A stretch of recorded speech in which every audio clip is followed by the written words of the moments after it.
Welcome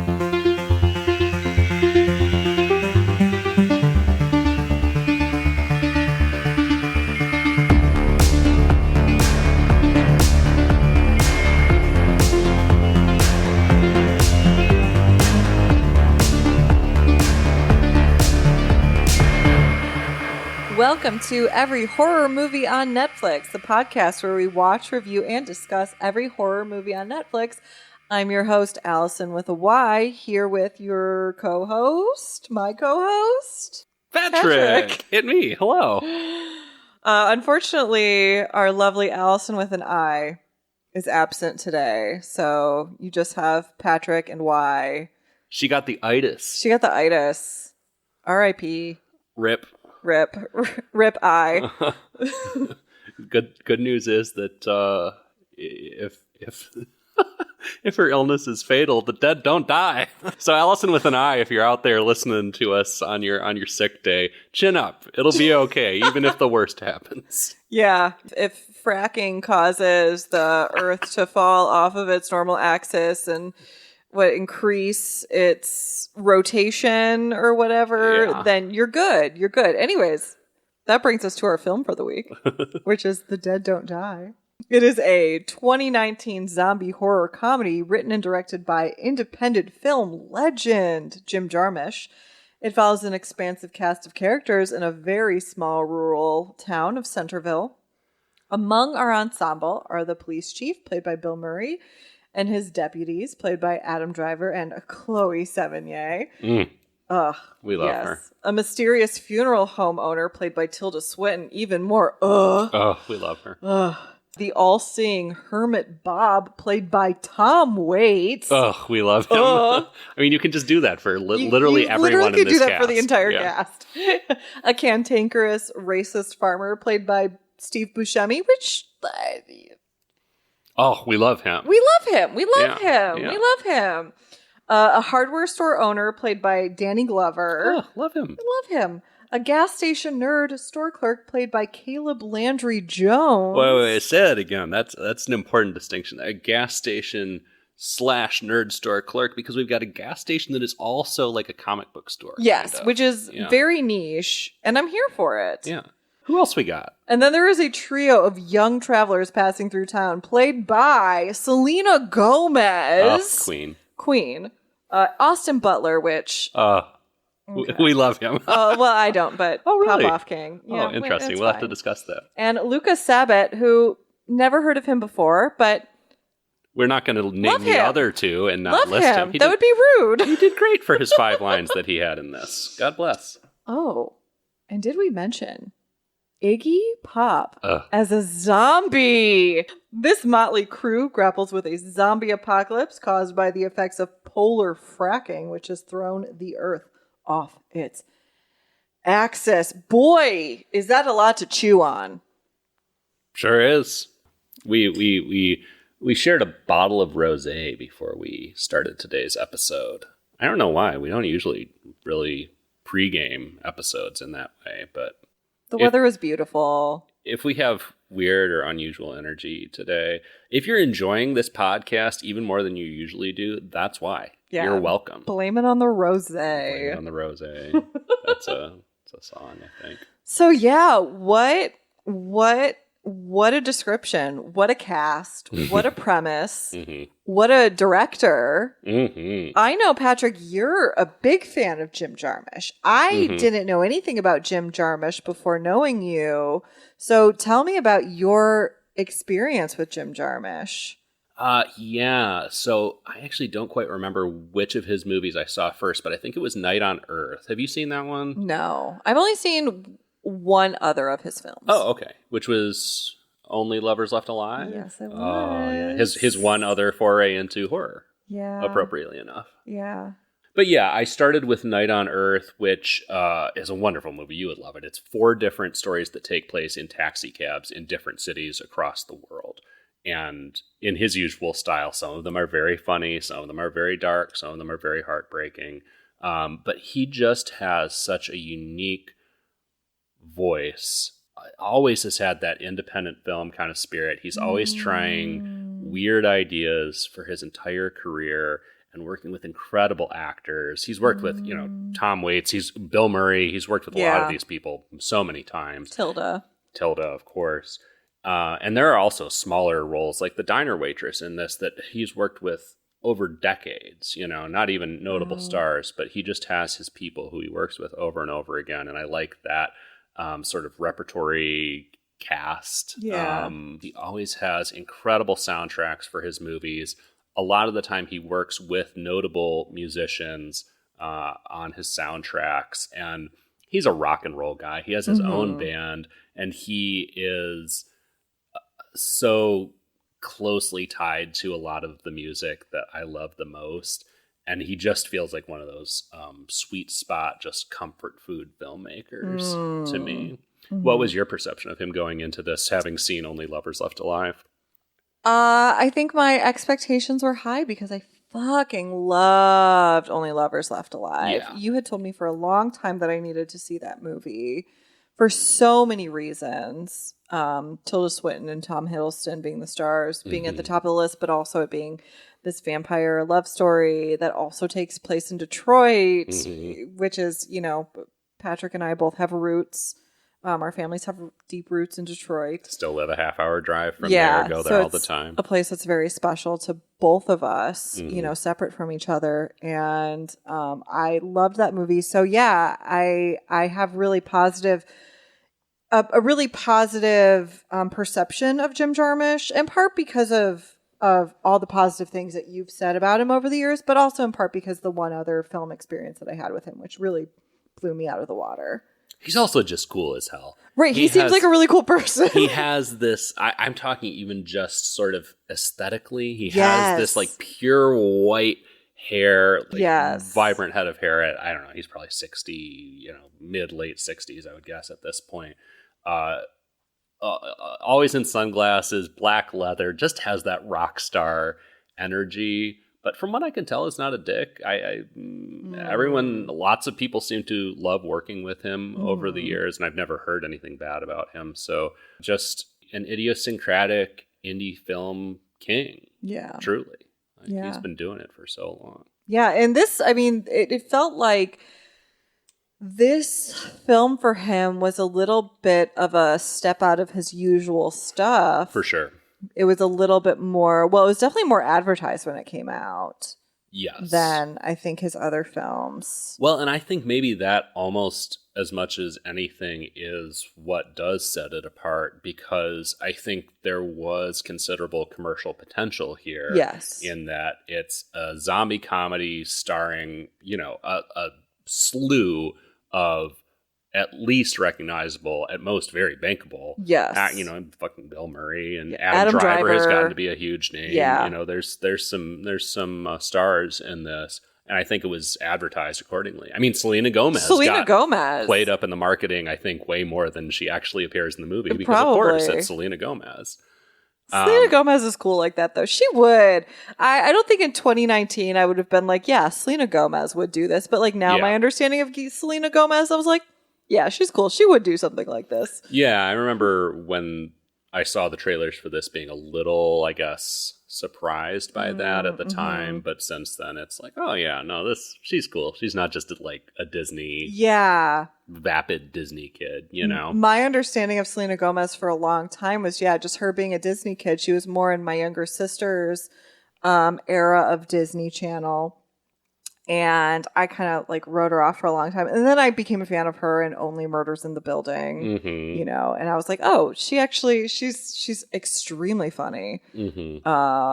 She actually seems like genuinely like a pretty cool person. And so like now my 2025 understanding of Selena Gomez, I'm like, yeah, she would do a Jim Jarmusch film. And that's so cool. Yeah, for sure.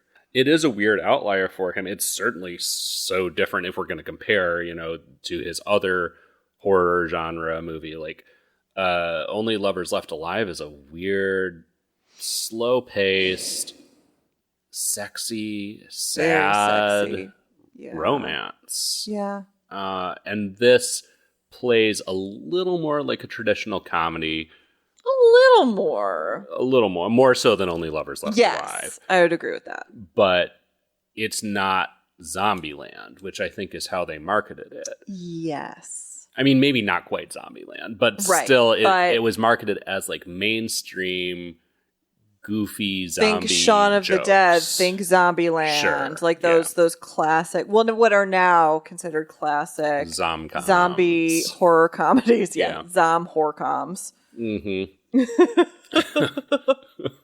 But and I think we discussed at the end of last episode, this didn't do well. No, not at all. It was not received well by critics. It was received worse by audiences. Yeah.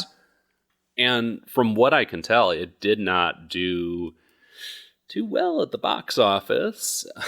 It grossed a worldwide total of $15.3 million, which is pretty awful for a pretty wide release, which I think this got. I don't have any budget info in front of me, but man, that's bad. Anyways, it didn't do very well. No, not at all. And I think, almost as much as anything, it's a marketing issue, Yeah, I would agree with that. It's not mainstream and laugh a minute enough for your mainstream, your Zombieland audience. And also, frankly, I think it's a little maybe too slight for your Jarmusch diehards or your indie film people, maybe. Yeah, it's a very unique film experience. Yeah. I don't think this is not a dig at all, but I don't think I've seen anything quite like it before. Yeah.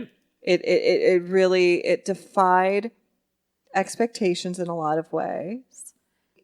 I don't think I could have ever guessed accurately what I was about to watch. Mm-hmm. Based on the marketing, based on expectations, based on the director, based on the cast. Mm-hmm. Or maybe not defied subverted expectations might be actually a better way to say that. Yeah, so I mean, I think that's as good a place as any to ask what made you pick this movie. This, I know, was something that you had kind of had your eye on since we relaunched the podcast, since you joined as a recurring host. What attracted you to it?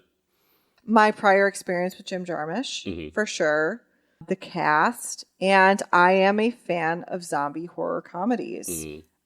Shaun of the Dead is easily, I would put it in my top 20 comedy films. Yeah. I love it. I love it so much. It's a banger. It's so good.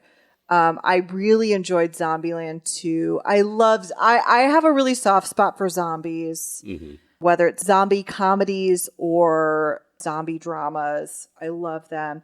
And yeah, that cast, that fucking cast. I mean, I remember the first time seeing the trailer for it and seeing Bill Murray and Adam Driver and immediately being like, yes. Yeah. Like, yes, because I love Adam Driver. I've loved him since the days of Girls. And like, I feel like I need to share this on the podcast. I've had like this fascination with Adam Driver since he was a tiny bit part in Lincoln.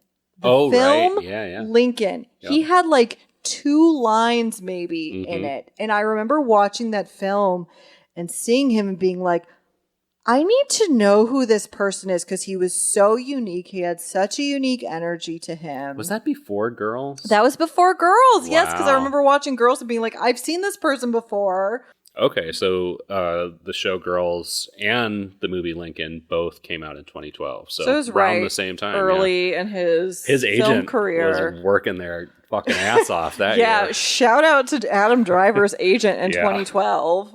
But no, he's fascinating.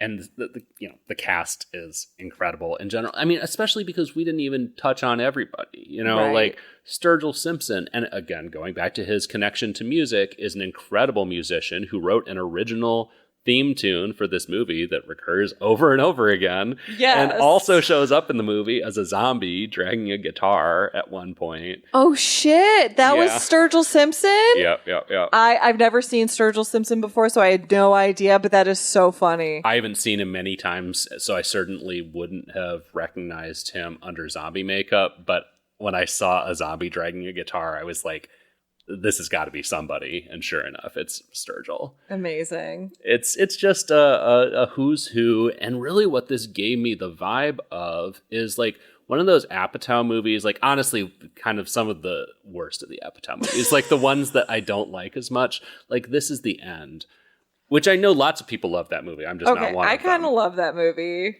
But it's a hangout movie. Yes. You know? It's a lot of young comedians of the same generation getting together and clearly just having a great time, which, you know, your mileage may vary, and mine is quite different from a lot of people on that one.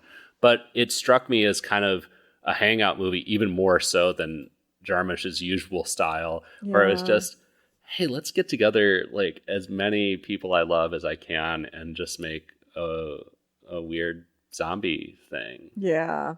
Yeah, that's very much what it felt like. I'm sure a lot of this cast signed on. People who hadn't necessarily been in his films prior were like, yeah, a chance to do a Jim Jarmusch film that's a zombie horror comedy. I'm in. Like I'm sure if I were like a film actor of some note and somebody had just said to me, hey, do you want to do a Jim Jarmusch film that's a zombie horror comedy? Without even looking at the script, I would have been like, absolutely yes. Like, sign me in. Clear my schedule. Fuck yeah. Like, let's go. I mean, especially because you probably don't really have to clear your schedule, because I'm thinking he shoots these pretty quick and dirty. Right. So you can probably knock out your role in a couple days. Yeah, and nobody, at least in this film, has too much screen time. Right, exactly. Because there's so many heavy hitters. There's so many characters to follow, which, you know, I can get into my feelings about later. But like, you know, yeah. Exactly. Were there, so I mean, with this ensemble cast, who are the standouts for you? Like, what hit you the hardest? What stuck with you the most out of this motley crew of characters that we're dealing with? The ones that stuck with me the most, and I don't entirely understand my motivations behind this. Caleb Landry Jones, and I don't know if it's because I think he's hot or because like I really enjoyed his character and his performance. I think maybe a little bit of both. He was charming. He's a cutie. He's a cutie. But also he was really charming in this, and a nice breath of fresh air after his Get Out character. Oh yeah, it's nice to see him in a role where I'm rooting for him versus being like, fuck you, dude. Yeah, just feeling your skin crawl. Exactly. Yeah. So he really stood out to me, and also Steve Buscemi's character, who played an absolute piece of shit. But so well, because Steve Buscemi can do that. And like, also, you see Steve Buscemi play a piece of shit, and you can never hate Steve Buscemi playing a piece of shit because he's just Steve Buscemi at the end of the day. Yeah. And I love Steve Buscemi. I've been a lifelong Steve Buscemi fan. Yeah. Ever since I saw Steve Buscemi in Con Air, which he played a despicable character, mind you. But like, I've been kind of fascinated with him since I was a child. He's one of the greats, man. He is one of the greats. We don't deserve Steve Buscemi. I sometimes make the incorrect assumption that he always plays Steve Buscemi, but fuck no. He has such versatility. He does. I mean, there's always like a Steve Buscemi quality to every character he plays. Sure. But he does still play like a wide array of human beings. Yeah, my favorites were Adam Driver. I just can't get enough Adam Driver in anything. Same. He is always so deeply committed to whatever he's doing. He's an incredible serious actor, but also when he's doing comedy, he commits so fucking hard to whatever bit he's doing. And it's so much funnier for that. He understands that he's in a comedy, but he plays it so seriously that sometimes you question whether he actually gets it. He definitely does. Yes. But the level of seriousness that he commits to comedy is delightful. He's the kind of actor that we need to see in a Muppet film where he's the only human playing straight against all of the Muppets. Yeah, remake The Christmas Carol with him as Scrooge. My vote is Pride and Prejudice with him as Mr. Darcy and everyone else are Muppets. Let's do it. I'll be thinking about that for a little while.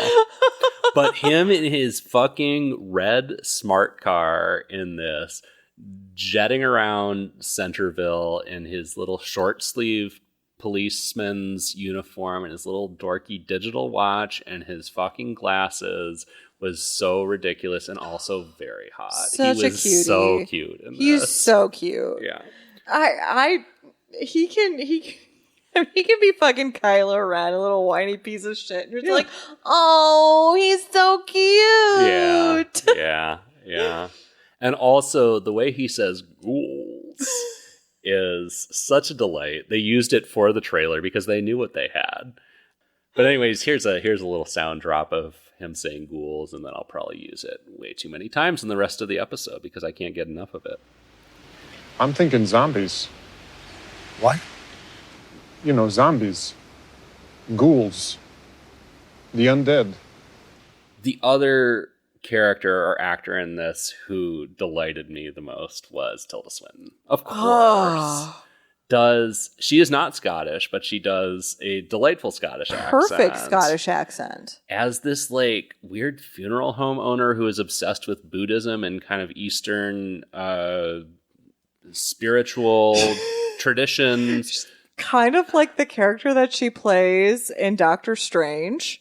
Yes, very weird. Yes. Honestly, very weird. I'm like, okay, how many times are we going to have Tilda Swinton as a white woman playing someone who like maybe should be Asian? At least in Doctor Strange.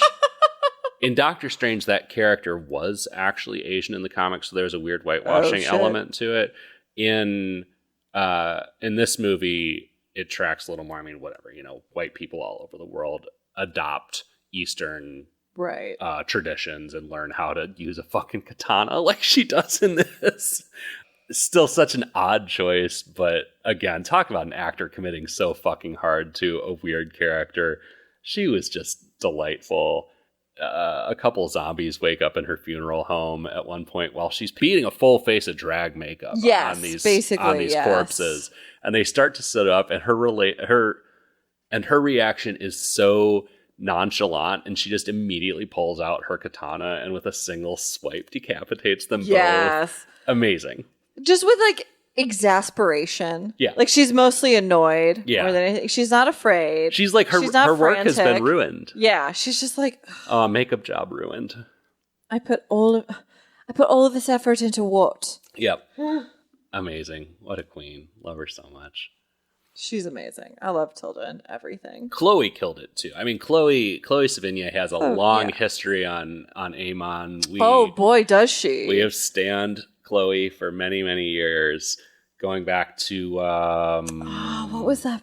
#horror. She was in #horror. I think that was the first movie for this show that she was in. She was in Anti-Birth, which is an incredible movie. That episode of Amon lives rent-free in my brain. Oh, really? Yeah. Why? It was one of the earlier ones that I listened to, and it was just a really good episode. Because it was her and... Oh, Natasha Lyonne. Who I believe they're friends in real life. Yeah, I think so. And I don't know. I was just like... I just have very distinct memories of listening to that episode. Yeah. I believe we dropped a lot of like bong rip sound effects into that episode because they're constantly getting high on everything in that movie. And Chloe Sevigny, and I think both of our favorite seasons of American Horror Story. Yes. Hotel. American Horror Story Hotel. Yes, the best season ever. God bless her. But I mean, we're just like waxing poetic about all the incredible actors who are in this. And we could for, probably an hour talk about how much we love these people outside of this movie and also how we love the quirky shit that they do in this movie. But we should actually talk about the movie itself. Yes. And Patrick, I'm curious what your thoughts were on it. Did it work as a comedy? Did it work as a horror film? What are your thoughts on how it kind of straddled the different genres? I thought it worked very well for me as a comedy, as someone who is inclined to enjoy Jim Jarmusch's sense of humor and to enjoy the energy that all of these actors bring to comedy in general. The sort of deadpan, slightly bemused tone of everything was very funny to me, and also worked really well for me as far as suiting sort of some of the political references or themes of this that I think we may be a little better served to discuss in the spoiler room. But it worked so well for me, and also felt weirdly, I mean, the movie came out in 2019, but felt weirdly apropos to our apocalyptic current moment and the way we're all kind of processing it, which is just kind of sleepwalking through apocalyptic events. Which is, it's a funny tone for a comedy, especially when you do it as dryly and as deadpan as they do in this, to me, you know, because it's just like, it's just people in a small town and they're just, oh, I guess they're zombies, you know, is kind of the attitude. And, oh, I guess we got to figure out what to do about this. There's not a ton of hysteria necessarily. It's just, oh. Yeah, a lot of ope. Yeah, big Midwest energy in this movie. Yeah, very much so. Yeah. Horror, you know, not so much, but I don't think it's necessarily supposed to be there so much. It's not scary. I enjoyed the way it portrayed and visualized zombies, you know, when they get wounded or decapitated, black smoke comes out of really them cool. Instead of like blood or gore. That was very cool. Yeah, I really like that. It Was a unique take on zombies, and I enjoyed that a lot. Yeah. But yeah, it's not really scary for me. It's not scary at all, really. Yeah. But I found it very funny. How about you? How did you feel about kind of the tone and genre of all this? I definitely had to adjust my expectations through it. I think I needed to go into it more with being like, I'm about to watch a Jim Jarmusch film than I'm about to watch a zombie horror comedy. Because I like dry humor, but I wasn't necessarily expecting it. And I think a lot of it has to do with the marketing. Yeah. I still very much remember the marketing. The marketing, I think, very much took the sort of comedic highs of the film and kind of put all of those in the trailers. Yeah. And it was, you know, for the most part, to me, it was like pretty slow paced, pretty low key, very dry humor, which I really enjoy dry humor, but it was an expectation adjustment. Do I think, you know, it fits the horror genre in the sense that it's about zombies, and then there's a little bit of zombie gore, you know, so in that sense it fulfills that part of the genre, but it is definitely primarily dry dark humor. Yeah. It's existential horror. If anything. There's the horror of human existence and kind of humanity's time running out that is, you know, really becomes a factor in the end of the movie, which again we'll get into more in the spoiler room. But I think if there's horror here, it's just kind of existential dread kind of underpinning all this dry humor. Yeah. But yeah, if you go into this looking for Zombieland, it ain't, you know, you're gonna be disappointed. You're not getting Shaun of the Dead, you're not getting Zombieland. I'll have more thoughts on that when we get to the actual spoiler room or pre-spoiler room. But I mean, it just took expectation adjustment, but once I got there, I think I was able to like understand what it was doing and what was happening. Right. Yeah. And so you've referred to how it defied your expectations a few times. What were you expecting? Were you expecting a Zombieland, or what? I was expecting what did that look like in your mind? I was expecting a little bit higher energy, a little bit faster paced. There was one part I was watching it, and there was just a lot of the dialogue. There was a lot of air. There was a lot of air in the dialogue, which is not a criticism. I think is just genre defying when you think of a zombie horror comedy, or you think of horror, or you think of comedy, or you think of zombies. It's a very unique experience all on its own. Right, because we have, I think, certain expectations of like an indie horror movie. You know, again, to go to Only Lovers Left Alive, I think if you go into that, you're expecting kind of what you end up getting, which is a very slow-paced, moody, weirdly romantic thing that happens to have some vampire shit in it. there's not so much of a template, I think, for sort of an indie or alternative horror comedy. You expect something so punchy and high energy and joke a minute and lots of genre references, a lot of meta humor. Well, there's a lot of meta humor in this film, let's be real. Okay, fair. Yeah. But it was like very meta. Right. And what I'm trying to say is just, I think there's not so much of a template established for what an indie or sort of alt horror comedy looks like, at least not something that gets a mainstream release like this did. Yes. Agreed. And we keep harping on this, but I think it's kind of crucial to why this didn't do well and why it's been kind of forgotten since then, because there wasn't a model. You know? There wasn't a template. It didn't fit anyone's expectations. And it faded off into the background, which I think is, now having seen it, a fucking shame, because I really enjoyed this. I mean, we're getting to that portion of the show, I think. We're approaching where we review this and say view it, cue it, or screw it. But I had a great time with this. That's good. What else do we have to touch on before we get to actually reviewing it? Yeah, so early on in this film, kind of when the zombie stuff starts to appear, we get Iggy Pop right off the bat. There's this diner, right, where like all the locals go to. It's that classic diner, almost out of like Twin Peaks. Like it's kind of got that energy to it, you know? Oh, and I loved the way this small town was depicted in general. Yes. Like the locations that you see when you first see the establishing shots of the town are like the sign that says Centerville, like a normal place to live or something, it says on the sign.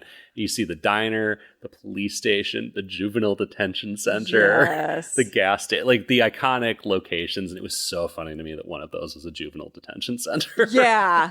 Which we haven't even gotten into. This is our town. That whole, because there are like a few kids from a juvenile detention center that we follow as well, amongst this massive cast of characters that you follow. But kind of the action all sort of starts off in this diner where this beloved diner waitress, who everybody in the town knows, who knows everybody in the town, gets murked. Gets murked by a couple zombies, one of them being Iggy Pop, who, mind you, I think was born to be a zombie. Oh, yeah. I mean, perfect. God. And it was hilarious. I loved these zombies because they go right in for the coffee. Because in this film, like these zombies, sort of the whole thing is that they as zombies kind of take a hyperfixation in the interests that they had while they were living. And him and his zombie companion both apparently enjoyed coffee when they were still humans. And after they, half eat these two waitresses, just decide to down some coffee, which I would too.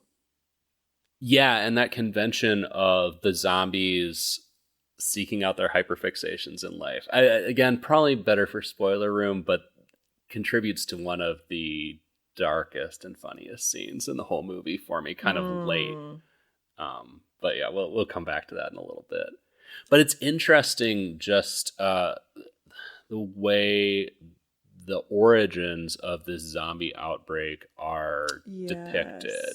And again, it's very low key. It's very ope again, It's just, you see kind of some TV reports and it's like, oh, there's something wrong with the earth. Might be polar fracking, which is a term that's introduced in this. I don't know if I've never heard the term polar fracking. Fracking, obviously. I don't think I don't think anybody's fracking at the poles specifically. I might be wrong about that, though. We'll find out when the Earth gets knocked off its axis, I guess, and the zombies start coming to life. But yeah, very just kind of slow burn. Everybody watching the news and just, well, that's weird. What do we do about that? Which is very, again, true to life. Like, what the hell are you going to do except sit in your motel room, see a weird news report and be like, I guess we should lock the door. Yeah. Feeling like kind of right now, like we're sort of living through an apocalyptic situation. That it feels very, very true. Yeah, no, that's what I'm saying about the banality of these sort of really devastating situations happening, these devastating events taking place while you're just like living life. Yeah. Yeah, it's, it's like every day a different executive order. Well, I guess I'll, post on Facebook about that or well, not tweet about it, post on Blue Sky, I guess now. And it's like the same thing with the zombies. It's just very low key. It's just, I don't know. What can we do about that? There's nothing we can really do about that. Hope the zombies don't catch us, lock the door. How do you kill zombies? It's all just very, again, low key. There's not a lot of action heroism other than this very sort of, again, uncanny ethereal way that Tilda Swinton handles the zombies. And it turns out there's a reason that she's uncanny and ethereal. Right. And we'll get into that in the spoiler room. But for the most part, it's just everyday schlubs being like, well, doing their best to try to survive. Yeah. And I love that. I don't really think I've seen this subject matter handled that way before. Yeah, it's unique, and I also think it's another part of it that subverted expectations. 100%. And maybe led to its lack of success. Mm-hmm. Because there's a lot about this movie that feels very like, oh, you're just in the doldrums of life. Yeah, I mean, there's this running gag about characters just theorizing that this is just animals. Somebody will be like, maybe an animal did it. And then someone always, it's like a call and response, maybe several animals. This happens like 4 or 5 times. And again, it's just, you downplay, because what the hell else are you going to do? Yeah. It couldn't be zombies. Maybe it's several animals. Mm-hmm. That'll make us feel better. I do have a bit of a criticism of the zombies, though. Mm-hmm. And this is as somebody who's just, as I've mentioned before on this show, a bit of a corpse enthusiast. I was kind of bothered by how all the zombies seem to be at similar levels of decay and decomp. Mm-hmm. Because judging by their outfits, they were all from a lot of different eras. Because the zombies are popping out of graves for the most part at the beginning of this. The zombies are corpses, zombifying, coming out of graves. That's where it all begins. And there are zombies from several different decades, and they were all at similar stages of decay. And that's just, that bothered, it shouldn't bother me this much, but it bothered me because I was like, not all those corpses are going to be at that same level of decay. That must have been some damn good embalming. If that one fucking person who's wearing a morning gown from the 1800s is looking like they died 5 years ago. My counterpoint thought that I had during the movie was, wow, this is pretty decent makeup for the budget this was probably working with. Great makeup. I was actually kind of surprised at the quality and some of the fabrication that went into, creating decapitated heads of certain characters. Yeah. My logic brain just kicked in a little bit too much with the level of decomposition for a lot of these zombies. Yeah. Well, I think the level of decomposition on the first half of our conversation here is advanced. So let's review this movie and then discuss some of the, the spoilers. It feels almost weird to say there are spoilers in this movie. Yeah. Because it's not really that kind of movie, but, there's surprises. There's things that deserve to be hidden behind the spoiler room door. Yes. So, Patrick, I feel like I know what you're going to rate this, but what are you rating this? I kind of already tipped my hand, but I'll give it a view. I was not expecting to, just because I had heard pretty bad things about this, and it was hard for me to imagine, as I said last episode, how you could fuck this up with a director who I adore and all these actors who I adore. And I think it benefits certainly from the fact that it does feel kind of like a hangout movie, like I said before. And if you give me a hangout movie directed by Jim Jarmusch with all these people, I'm probably going to enjoy it. No surprise, honestly, that I ended up just having a very, very good time with this. And it also ended up feeling surprisingly politically relevant to me, which might just be coincidence, a product of the current time that we're in. I do think his approach to the politics of it all was a little haphazard. I don't think there was quite as much there. I don't think it's quite as intentional necessarily, but it worked very well on that level for me too. I had a great time with this. So view it. How about you, Allyson with a Y? Okay, I'm going to give it a high Q it. I can't give it a view it because I did sort of struggle with the dichotomy of the genre and the actual movie that was presented.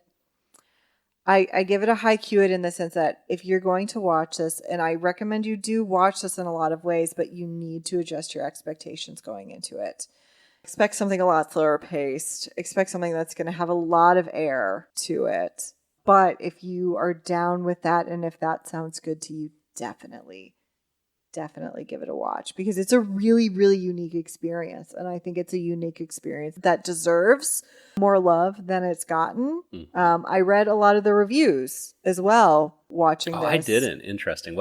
Any interesting takeaways? Oh, people fucking hated it. Ghouls. People were like, it was such a snoozer, which I guess I understand. But they were like, yeah, it was just like so slow, so boring, which I don't necessarily agree with, but I can see where they're coming from. I get if you're a mainstream movie viewer expecting a mainstream movie, which, as we said, you can't blame anyone for expecting necessarily. If you see the trailer for this in front of fucking, whatever disposable piece of horror trash came out in the theater in 2019, I get it. So that's why I give it, I'm not going to give it a view it because I don't necessarily think you should just go run and watch this.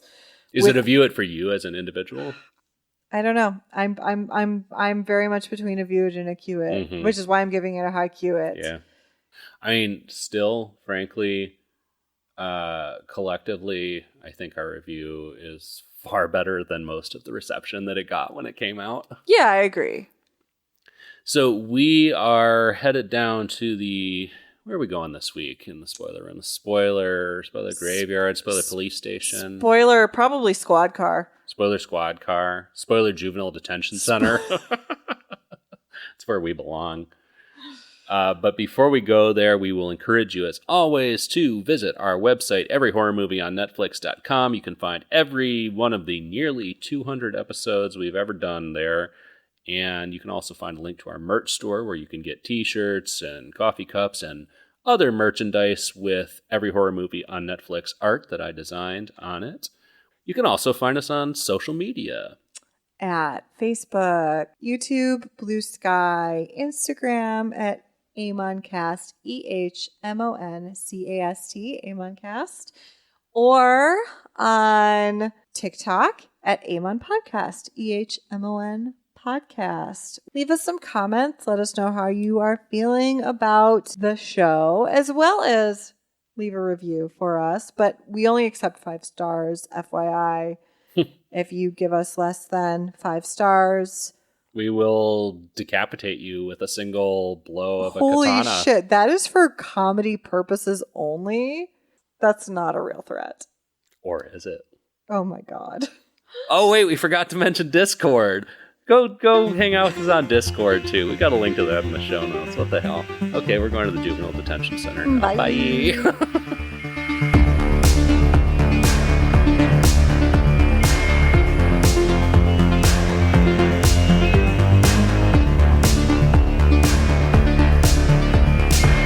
Okay, we are back. We have gone to the Spoiler Juvenile Detention Center. We're in the Spoiler Squad car, and we are out patrolling for zombie spoilers. Yeah, for spoilers. For The Dead Don't Die. So, I mean, all things considered, we keep saying how unconventional this is, but it's an eventful final act, I would say. There's a lot going on. A lot happens. Maybe just as a result of there being so many fucking characters. Yeah. But, yeah. And because there's so many fucking characters, so many people die. Yeah. This is a bloodbath. And not a gruesome, not a particularly super gory, super graphic bloodbath. Mm-hmm. But it is a bloodbath. Because, now that we're in the spoiler room, nobody makes it out. Well, except for Tom Waits.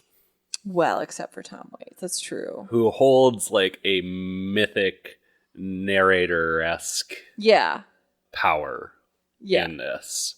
He talks a lot to himself, but kind of to us, really. Yes. Yeah, he's very omnipresent in this. Yeah. He's in the woods. He's always kind of creeping around looking for things, and he seems to know more than most people in this. Yeah. But yeah, to your point, though, basically, does everyone die? I think everybody dies except Tom Waits. Well, and Tilda Swinton, which is very notable. Yeah, let's just get to that. Yeah, let's get to that, because that might be, I think, the wildest thing that happened in this entire film. So for starters, we'll build up to it and then get to the big spoiler. But she goes to the police station, basically takes over the police station. Not like a forcible takeover, but they're like, you seem like you know shit. She does. She's very competent. She's clearly very skilled at murking zombies. And many things. Including like running a computer. There's an insane scene where she's just like really rapidly typing on a computer and it like turns into the Matrix screen, basically.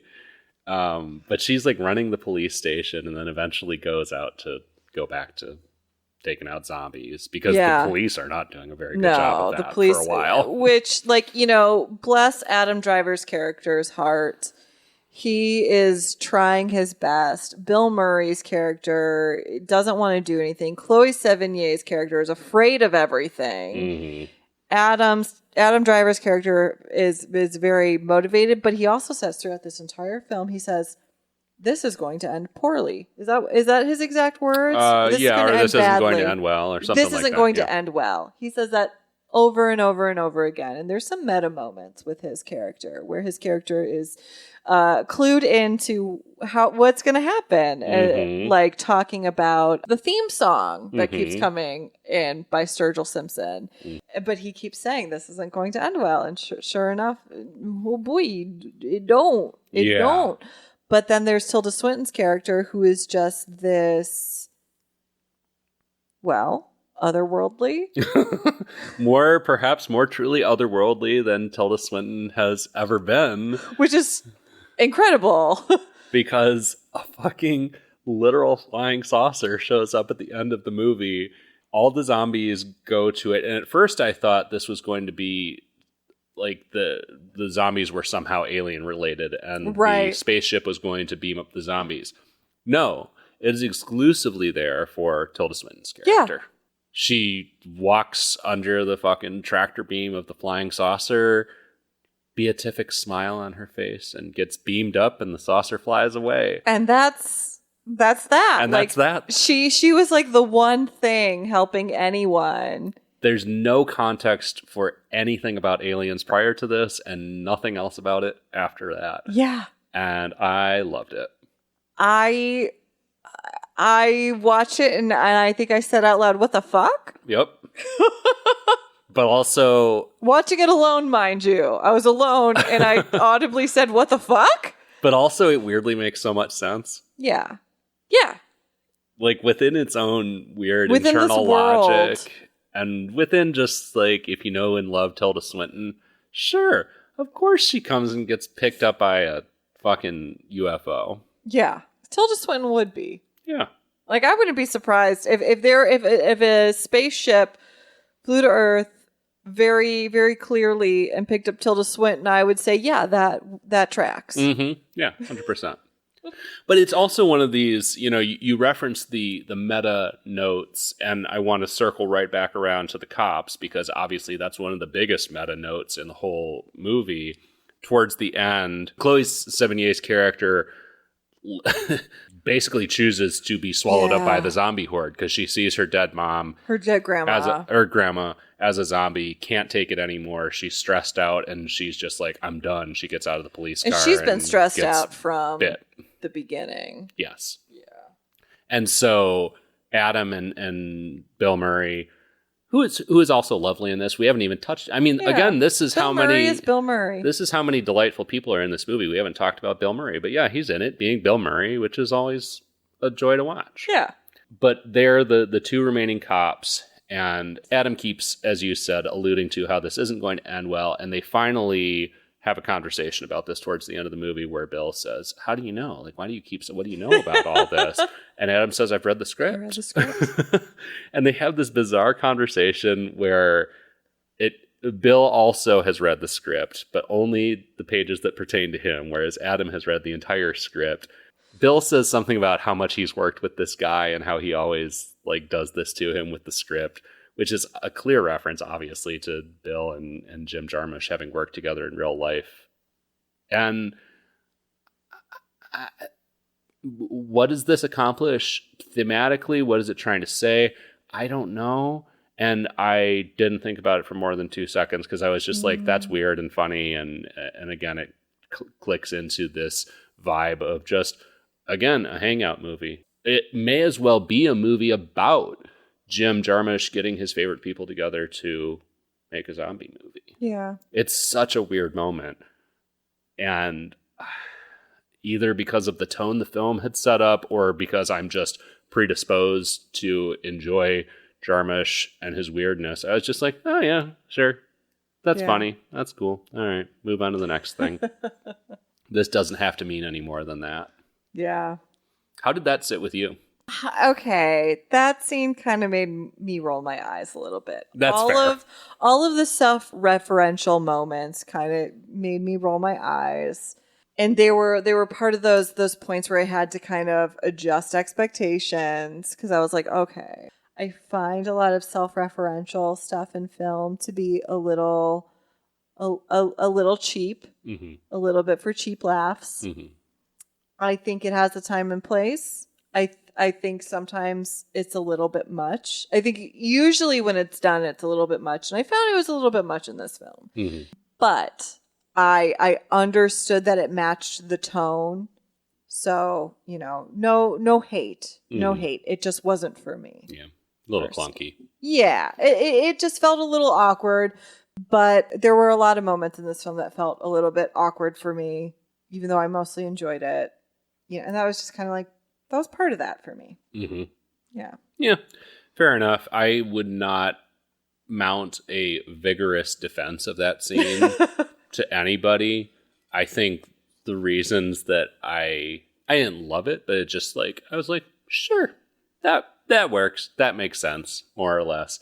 And I think that's just me coming at it from enjoying Jarmusch being Jarmusch. In all fairness, I think the one other Jarmusch film that I did watch, like this film made sense within that context. I just think I needed to see more Jarmusch before seeing this to really understand what I was about to watch. Well, and to be fair, I don't think like self-referential is usually his bag in this way, but weird certainly is. And this was just weird in a way that I was like, okay, sure. Yeah, and I like weird. I like weird. Yeah. I love weird. It's not my type of weird necessarily, and not to the degree that it was in this film. Yeah. What else do we have? Selena Gomez and her whole crew. We don't even see their demise, no, I think. They're already dead. Yeah. Well, not dead, but they've been bitten and are probably on their way to transforming by the time the cops get there. Yeah, and then Caleb Landry Jones and Danny Glover's characters who had teamed up, they had successfully fought off a bunch of zombies, but then were overpowered and succumbed to them, which was a bummer because I was rooting for both of them. I wanted that unlikely duo to make it out, but nobody makes it out except Tilda and Hermit Bob. Buscemi gets he gets turned into a zombie, nailed by zombies, and then nailed by, I think, again, the cops. As a zombie. So MAGA gets double tapped. MAGA gets double tapped. Which, I mean, we didn't really talk about, but he has he has a hat on in one scene that says, what is it, "Make America White Again" or something? Yes, literally, like the red cap, white letters, "Make America White Again." Yeah. I almost threw up in my mouth when I saw that. That was maybe the cringiest thing in the movie for me. Was there was a moment, I think, in that same scene where they're talking something about the color black. Like he's with Danny Glover in the diner, And Steve Buscemi says something about the color black and how he hates black. And then it's a foot and mouth moment. And he's like, well, I don't mean it like that. Yeah, I think he was like talking about coffee or something like that. Yes, that's right. Yeah. That's right. And then Danny Glover is sitting like across the room from him. And Danny Glover, black. What? In case you don't know Danny Glover, in case you weren't a 90s kid who grew up watching Angels in the Outfield, okay? Danny Glover. Yeah, that was unnecessary. That was unnecessary. I mean, but it also was of its time because it was the first Trump presidency. That's when it was made. That's when it came out. I mean, him wearing the hat was fine. I just meant that specific joke was just overly on the nose for me and landed like a wet thud. Yeah. I think no matter the year, it would have landed like a wet thud for me. 100%. It was just a little like, whoo! Yeah. But regardless, that's not a spoiler. The spoiler is he gets bitten by zombies and then killed as a zombie. Which is satisfying. Yeah. What happens to the juveniles? The inmates at the juvenile detention center flee the center, observed by Hermit Bob. So yeah, they just get out. Okay. So yeah, we do have the survivors in them, which is good because they all seem cool. Right. And also, I'm not a big fan of killing off kids in media. So, okay, so that leaves, 3 kids, Hermit Bob, Tilda Swinton, survivors. Okay, Yes. that's pretty good. Yeah. For a bloodbath of a film. Yeah. Those are honestly some of the most redeemable characters in the movie. Yeah. Not that there's a ton of really bad ones other than Steve Buscemi, but... Right. I mean, obviously I would have loved Adam Driver to survive, but also he went down in a blaze of glory. He was fighting till the end. Well, and that's our other big spoiler is finally Bill and Adam decide, all right, you know what? We're going for it. We know that this ends badly because we've read the script, but we're going to make a big last stand against this horde of zombies. And so, yeah, there's a lengthy scene in which they kill a bunch of zombies who we don't know and a bunch of zombies who are transformed characters who we did know. And then they eventually get taken down themselves. Yeah, but they are fighting till the end. Yeah. And Hermit Bob, so now time to talk about Hermit Bob, Tom Waits. Hermit Bob, Tom Waits, is observing all this, and the line that stuck out to me was he said something about how the zombies are the remnants of a materialist people, which kind of tied back to one of my favorite scenes late in the movie when the zombies are just like walking around with their fucking phones, like talking in like zombie language about their phones. And then there's like zombies trying to break into the pharmacy saying like Xanax, Oxy. There's a few different scenes of zombies just like spouting like one word, like commercialist, like products that they are seeking. And George Romero, so many zombie filmmakers have done this, where zombies are symbolic of kind of cultural rot, cultural decay. Yeah. And humanity becoming this sort of soulless, faceless, brainless mass. But it worked well for me and felt fresh for me in this because it's also married to, again, what we discussed before, this cast of characters who are just kind of like, and I'm sorry, I keep saying this, but just about everything that's going on. Like, what are you going to do? And that absolutely describes Bill Murray's character, especially throughout the entire film. He's the most, what you gonna do? What are we gonna do? Yeah. Kind of just like bumbling Midwestern, sort of like, I didn't ask for this problem and I don't really want to deal with it. Yeah. Well, or even just Adam being like, ghouls. Right, but Adam at least is like a little bit more... He understands the magnitude of the threat a little more. Yeah, he's a little bit more willing to face it head on. Yeah. Whereas Bill Murray's character is a little more reluctant, like low-key, but reluctant. Whereas Chloe Sevigny's character is high-key reluctant. Yeah. They really span that scale right there. Yeah, I don't think it has anything groundbreaking, earth-shattering to say about, what it means to wear a MAGA hat or what it means to be a racist. But I think there is something not groundbreaking or earth-shattering, but I think original and something that felt resonant with me, again, in light of current political, social events, to see this representation of the breakdown of society that has been portrayed similarly in a lot of zombie movies, but to again pair that with this just weird nonchalance and deadpan dryness felt very meaningful, funny, and also, yes, scary. Relevant. Yeah. Scary, relevant. See, scary because it is relevant. Mm-hmm. Because, I mean, obviously we're not in a current zombie apocalypse, but it feels so relevant to sort of people's attitudes right now where we're all just like living our lives while we're seeing the absolute breakdown of our government function happening. And we're like, well, I'm just a little dum-dum in capitalism, so I got to keep going. Got to keep driving to my little jobby job. We're the remnants of a materialist people. Right. Like, let me go to my little jobby. Let me go to the grocery store.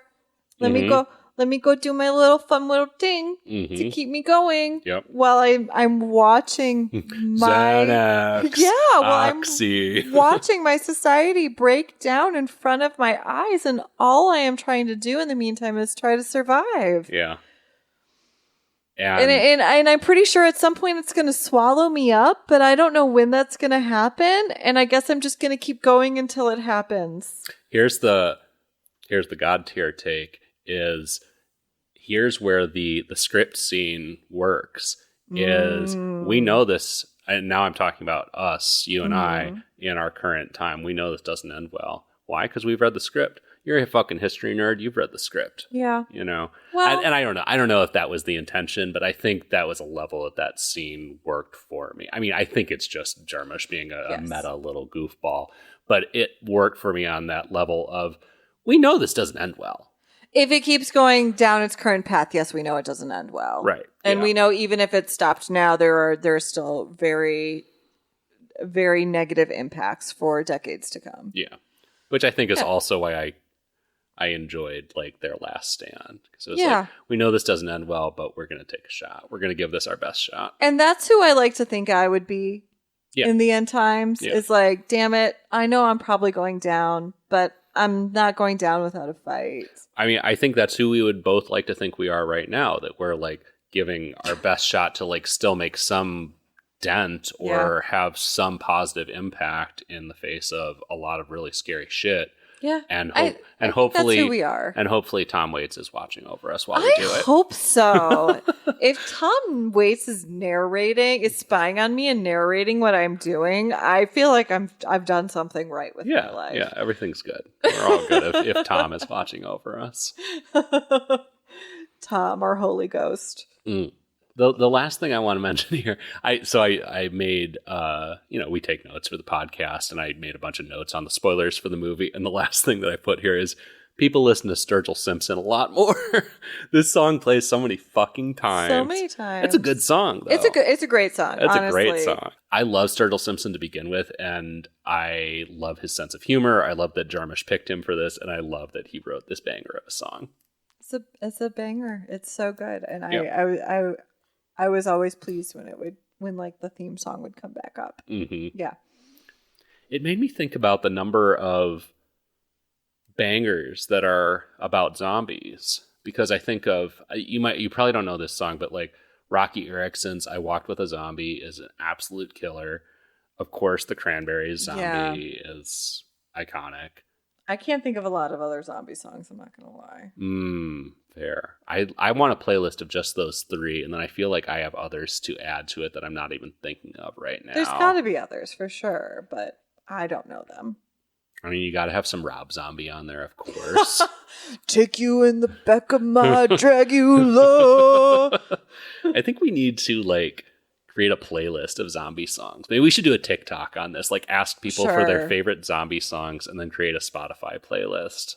And I think there has to be, because of Shaun of the Dead, Don't Stop Me Now by Queen has to be on there, because in my humble opinion, the most iconic music scene in a film. Mm-hmm. Like, at least it's in my top 5. That's at in least. the pub. Is Yes. It? Yeah. Mm-hmm. Oh God, Yes. beautifully done, beautifully choreographed, amazing, iconic.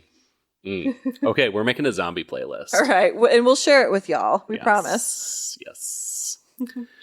But I think that covers our spoilers for The Dead Don't Die, right? I mean, I feel like we've already talked about this movie for longer than the runtime of the fucking movie. Yeah, probably. I don't know. There was a lot to talk about. There was, honestly. Yeah. It's a weird movie. I think at the very least it deserves more attention than it's gotten. Yeah. I fully am on board with people need to give it a better shot with adjusted expectations than they did. Yeah. For sure. So, okay, that is that on The Dead Don't Die, but what are we watching next episode, Patrick? It is my turn to pick, and I feel like I made kind of a deranged pick. We're watching Ma. Good Lord. Oh my God. The Octavia Spencer movie? Yes. Yes. The Octavia Spencer movie that I saw trailers for incessantly when it came out. Incessantly. And was completely fascinated by the concept of Octavia Spencer being like an evil middle-aged lady who invites kids into her basement and seems cool, like because she wants them to drink and party there, but is actually evil and trying to fuck with them somehow. And then I have seen this movie before. I was a little underwhelmed when I saw it, but obviously it has a reputation, and I thought it would make for a delightful discussion with you and Allyson with an I once she has her voice back. Yeah. We didn't even mention that. Her voice is gone. Yeah, completely shot. It's not like, it's not like she's just like, oh, guys, I have a sore throat. I can't podcast tonight. No, she doesn't have a voice. She has no voice. Yeah. But yeah, that's what we're watching next time. Ma. Well, that should also be a banger of a discussion. I'm very excited. Until then, again, find us online, everyhorrormovieonnetflix.com, Amoncast, EHMONcast on Facebook, Instagram, YouTube, and Blue Sky. Amon Podcast, EHMON Podcast on TikTok. And you can also join us on Discord, where we have a lovely community of folks from all over the world who love discussing not just the movies we watch for the podcast, but horror movies, horror books, horror podcasts in general. So you'll find a link to that in the show notes, as well as links to all the other social media and our website and merch store. And lastly, leave us a good review on your podcast provider of choice, or I'll sharpen up the katanas. Shit. All right, we got a playlist to make. So until next time, for Every Horror Movie on Netflix, I'm Patrick.